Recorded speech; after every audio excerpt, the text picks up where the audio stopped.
안녕하십니까, 붕붕택시입니다. 오늘 말씀드릴 주제는 자율주행 택시 어떻게 개인 택시와 상생할 수 있는가에 대해서 말씀드리도록 하겠습니다.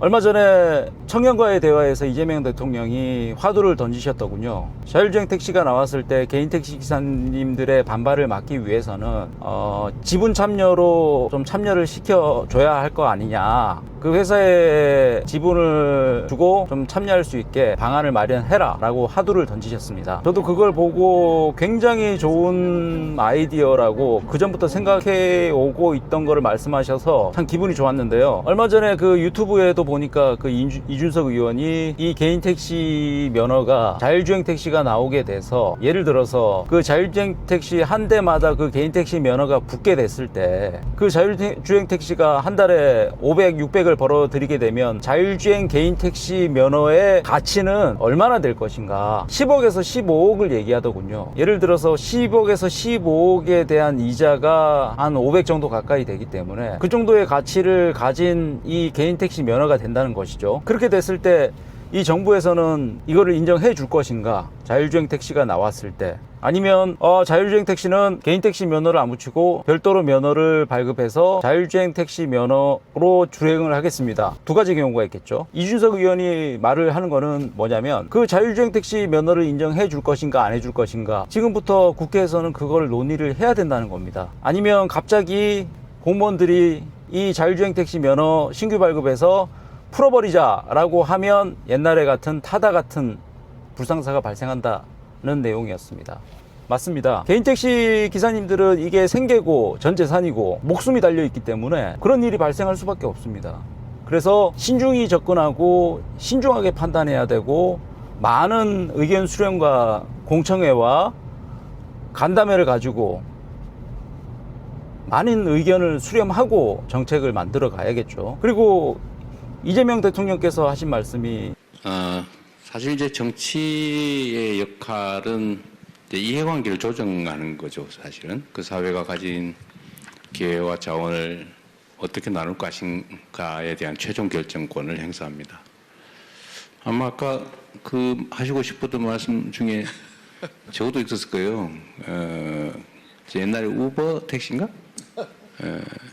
결국은 이제 택시 면허제도 때문에 이제 타다 택시 면허제도와 이제 충돌한 거죠. 근데 그게 아마 그때 당시에 이게 논쟁이 참 많고 사람도 뭐 자살하고 막 이런 일이 벌어졌잖아요.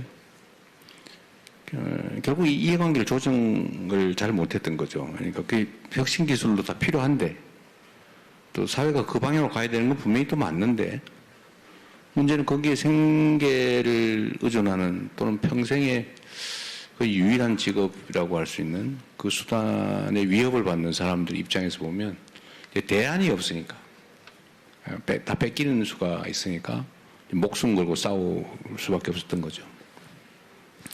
아마도 이런 영역들이 많이 생겨날 것 같아요. 저는 그런 부분에서 정치적 조정 역할이 정말로 중요하겠다, 그런 생각을 하죠. 택시 문제 다시 한번 생각을 해보면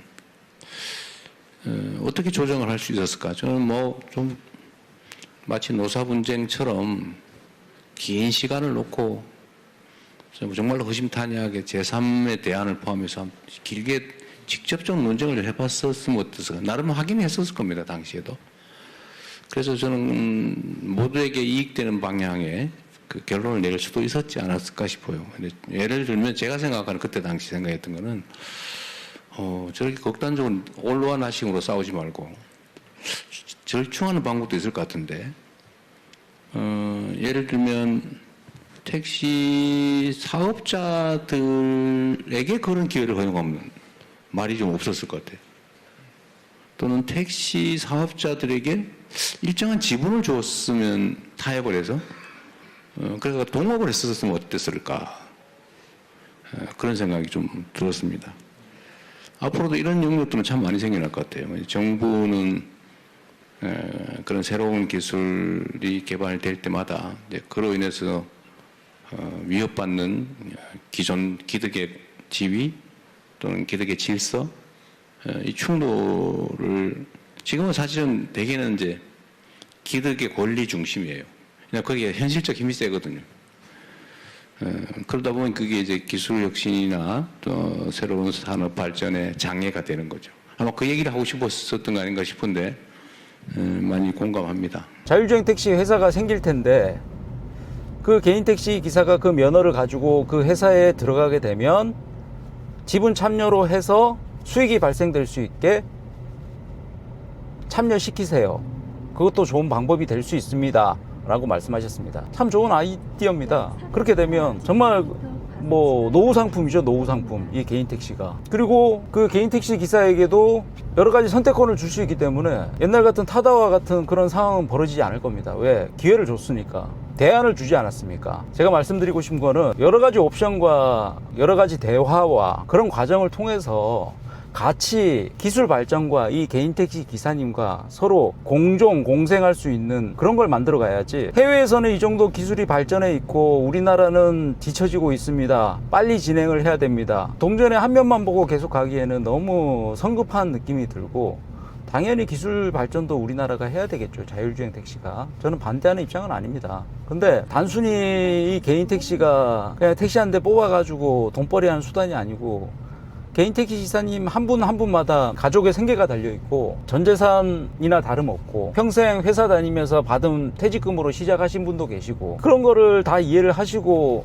서로 이해할 수 있는 부분에서 서로 맞춰가야지. 저런 식으로 언론에다가 여론몰이로 저렇게 보도를 내보내고 개인 택시 기사님들을 자극시키고 이러는 건 정말 안 좋은 방법이라고 생각합니다. 제가 얼마 전에 자율주행 택시에 대해서 글을 쓰고 유튜브에 올렸었는데 의견이 반반 나뉘었습니다. 당연히 개인 택시 기사님들 편에서 얘기하시는 분들, 아니면 일반인들 입장에서 얘기하시는 분들, 극명하게 반반이더군요. 그 중에 눈길을 끌었던 댓글이 좀 있었는데, 일반인들은 이런 생각을 가지고 있었습니다.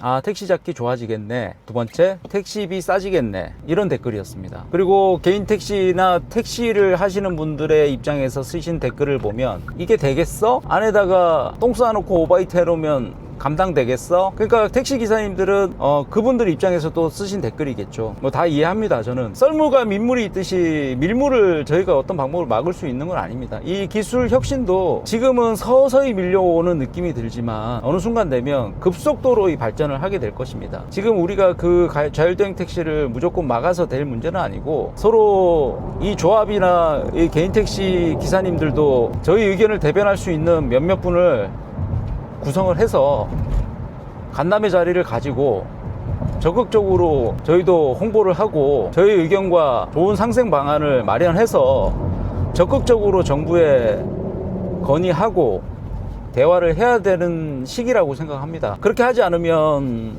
저번 타다 사태처럼 일방적인 정책으로 허가를 내주고 법의 틈새로 진입을 한 업체도 손해를 볼 것이고 개인 택시 기사님도 손해를 볼 것이고, 그 허술한 잘못된 그 범용 때문에 많은 분이 피해를 보고 많은 희생이 있었고, 앞으로는 이 자율주행 택시로 그런 안타까운 희생이나 불상사가 일어나지 않도록 좀 더 대화를 많이 하고 정책을 수립할 수 있도록 저희 개인 택시 기사님들의 목소리를 좀 대변할 수 있는 분들이 목소리를 크게 내셔서 저희 의견이 잘 반영될 수 있도록 많이 건의를 하셔야 될 것 같습니다. 이번에 그 조합장 선거 대신 그 조합장 회장님도 이런 부분에 대해서 좀 유념을 하시고 이 자율주행 택시 대책위 위원회를 구성하시던지 아니면 태스크포스를 구성하셔서 거기에 대한 저희 개인 택시를 상생할 수 있는 여러 가지 대안과 입장을 피력하셔야지 앞으로 급속하게 오는 이 자율주행 택시 시대에 대처할 수 있다고 생각합니다. 결론입니다. 자율주행 택시는 저희가 막을 수 있는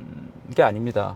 근데 자율주행 택시는 여러분들이 같이 협심해서 마음을 모아서 같은 목소리로 같이 상생할 수 있는 방안을 마련해서 지속적으로 정부에 건의하고 대화를 하고 공청회를 가지고, 그러니까 조합에서는 그런 자리를 많이 마련해 주셔야겠죠. 그래서 저희들의 의견이 잘 전달될 수 있고 수렴될 수 있게 노력을 많이 하셔야 될 것 같습니다. 지금 이 영상을 보고 계신 정부 관계자님들이나 공무원분들, 아니면 관계자분들 건의하겠습니다. 많은 대화 부탁드리겠습니다. 많은 대화를 하고 같이 맞춰가는 게 제일 좋은 방법이라고 생각합니다. 이준석 의원도 그러더군요. 지금부터 국회에서는 그 내용에 대해서 논의를 하고 준비를 해야 된다고. 맞는 말씀이십니다. 저도 개인 택시를 시작한 지 얼마 안 됐지만 이 변화의 흐름에 지금 편승해서 조금 불편하긴 한데 어떻게 했습니까? 시류의 흐름을 바꿀 수 있는 건 아니지 않습니까? 이 밀려오는 자율주행 택시 시대에 잘 적응할 수 있도록 서로 많이 노력하고 많은 의견 내고 관심 많이 가지시면서 해결하는 게 제일 좋은 방법인 것 같습니다. 오늘의 결론입니다. 자율주행 택시는 막을 수 없습니다. 큰 흐름이고 이 흐름을 막으려고 하지 말고 어떻게 이 흐름을 잘 이용을 해서 새로운 신산업으로 만들 것인가 부터 고민을 하면서 저희 의견을 많이 개진해서 개인 택시 기사님들에게 피해가 가지 않도록 진행을 하는 게 제일 좋은 방법인 것 같습니다. 감사합니다.